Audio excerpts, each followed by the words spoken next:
বাংলাদেশে কোরবানির ঈদ মানেই এক অন্যরকম উৎসব। এই উৎসব শুধু ধর্মীয় নয়, এর সঙ্গে জড়িয়ে আছে অর্থনীতি, আবেগ আর চিরায়ত গ্রামীণ জীবনের চিত্র।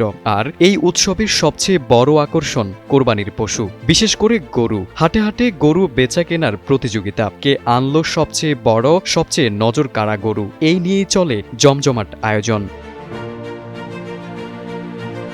একসময় প্রতিযোগিতায় বিদেশি গরু ছিল বড় অংশীদার, বিশেষ করে ভারতীয় গরু। সীমান্ত পেরিয়ে ঈদের আগে লাখ লাখ গরু প্রবেশ করত বাংলাদেশে। হিসাব বলছে একসময় ঈদে গড়ে ২৪ থেকে ২৫ লাখ গরু আসত বাইরের দেশ থেকে। সময় বদলেছে, এবার চিত্রটা একেবারেই ভিন্ন।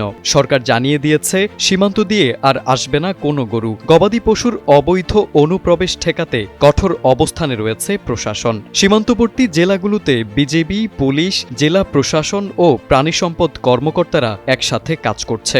লক্ষ্য একটাই, দেশীয় খামারিদের স্বার্থ রক্ষা এবং নিরাপদ পশু বাজার নিশ্চিত করা।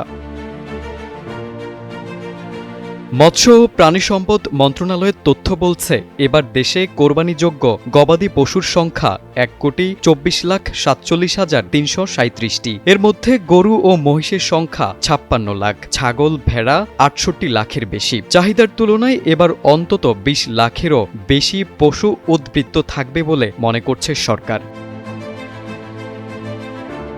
প্রশাসনের নজর শুধু সীমান্তে নয়, রয়েছে পরিবহন, বাজার ব্যবস্থাপনা ও নিরাপত্তার দিকেও। পশুবাহী ট্রাক চলাচলে নিরাপত্তা নিশ্চিত করতে নেওয়া হয়েছে নানা ব্যবস্থা, যেন ট্রাক ছিনতাই বা দুর্ঘটনার ঝুঁকি না থাকে। বিক্রেতা ও ক্রেতাদের নিরাপদ লেনদেনের জন্য উৎসাহ দেওয়া হচ্ছে ডিজিটাল পদ্ধতির ব্যবহার। আর পশু পরিবহনের সুবিধার্থে এবারও চালু থাকছে রেলের ক্যাটেল স্পেশাল সার্ভিস, যেখানে গরু পরিবহন হবে সাশ্রয়ী ও নিরাপদভাবে, বিশেষ করে উত্তরাঞ্চল ও দক্ষিণাঞ্চলের দূরবর্তী খামার থেকে রাজধানীমুখী বাজারে।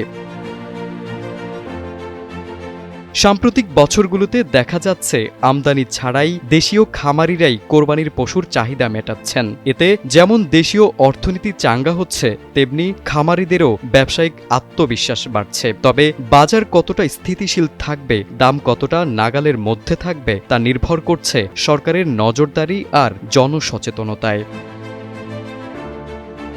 তারেক আজিজ, সময়ের আলো।